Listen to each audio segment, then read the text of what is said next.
let's talk about a different kind of strength. It's not the kind you're born with, and it definitely doesn't come from an easy life. No, this is the kind that's forged in chaos. This is for anyone out there who's ever felt like life tried to tear them down, but accidentally built something much, much sharper instead. You know the type, right? That person in the room who, when everyone else is panicking, is just still. They're not loud, they don't need to be the center of attention, but you can feel this incredible power in their silence. So what is that? What's going on behind their eyes? So let's start with this idea of the storm that passed. It's the perfect way to describe it. You see, when you've already been through a Category 5 hurricane, a little rain shower just doesn't rattle you anymore. And what you're seeing isn't someone who doesn't care. Oh no, it's someone who has earned a level of control that's almost impossible to teach. And please, don't mistake that calm for weakness or for being distant. Psychology actually tells us this is an incredibly high-value trait. It's the mark of a person who has walked through so much fire that eventually what used to feel like a life-threatening blaze now just feels kind of familiar, almost like warmth. You know, society has this really unfortunate habit of labeling people who've been through a lot as damaged or broken. But what if that's not just wrong, but completely backward? What if all that struggle didn't break you, but actually rewired you to be stronger? So let's look at these two ideas side by side. The myth we're all told is that pain chips away at you, makes you fragile. But the reality, the psychological truth, is that it can sharpen you. It can build a kind of intelligence and an awareness that you just can't learn in a classroom.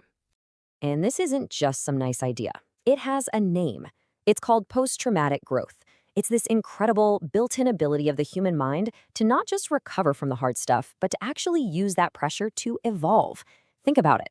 It's not about bouncing back to who you were. It's about bouncing forward into who you're becoming. So what does this actually look like in a person? How do you know if a mind has been rewired by adversity instead of being broken by it? Well, there are 7 really clear signs we can look for. We're going to walk through all of these, from a crazy accurate intuition all the way to a deep sense of self-reliance. And as we do, just see if any of these start to sound a little familiar to you. Okay, first up, you can read people without them saying a word. You see the truth behind their eyes, the slight hesitation in their voice, the smile that doesn't quite fit. This isn't magic, it's a highly tuned form of emotional intelligence. It's a skill you had to learn to survive in environments where what people said and what they meant were two very, very different things. Sign number 2, and this is a big one, you're calm in the middle of a storm. There's actually a psychological reason for this called stress inoculation. It's like your mind has been exposed to so many small battles that it's built up an immunity. When the real war comes, you don't panic at the loud noises anymore. You've already heard them. Number 3, you trust what people do, not what they say. Promises, apologies, declarations, they're just noise to you now. What matters is action. You have become an expert at spotting what psychologists call cognitive dissonance, that giant, uncomfortable gap when someone's behavior just doesn't match their words. You've seen it so many times, you can spot the hairline cracks in their story that everyone else walks right past. And all of this leads to sign number 4. You know yourself. I mean, really know yourself. You've had to spend so much time alone figuring things out that you've essentially become an explorer of your own mind. You know your triggers, your strengths, weak spots. You've mapped the entire territory. Which brings us to number 5. This one is a real game changer. You've stopped looking for other people's approval. You spent years knocking on doors that just wouldn't open for you. So what did you do? You went out and you built your own damn house. Your motivation, your drive, your sense of worth, it all comes from the inside now. And oh man, number 6, you value peace. You will walk away from drama, from arguments, from chaos without a second thought. Why? Because you know the true cost of conflict. When you've spent a long time in survival mode, peace and quiet aren't just a preference anymore. They become a fundamental need. It's like air. And finally, sign number 7, you think in layers. Most people see the surface of things, the waves on top of the ocean. But you see the currents underneath.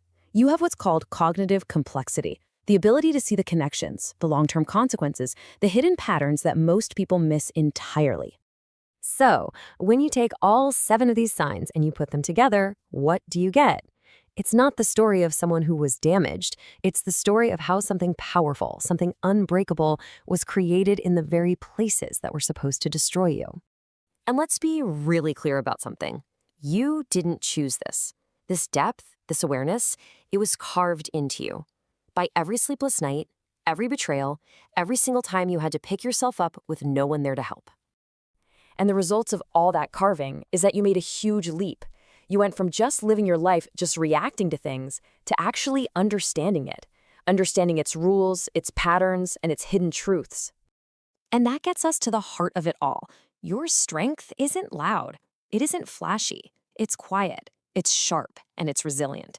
It's like a blade that was heated in the hottest fires and hammered in darkness until it became absolutely, completely unbreakable. And maybe the hardest part is that you went through most of it alone. Nobody saw the struggle, nobody gave you an award for surviving. But that doesn't matter, because in private, when no one was watching, something incredible was being built inside of you. So what was it that was being built? It was a mind that could see the truth, a heart that learned to trust what's real, and a soul that doesn't get rattled by the storm anymore, because it knows how to read the wind. So I'll just leave you with this one question to think about. After everything you've been through, and everything you've become as a result, is what you're looking at damage, or is it evolution?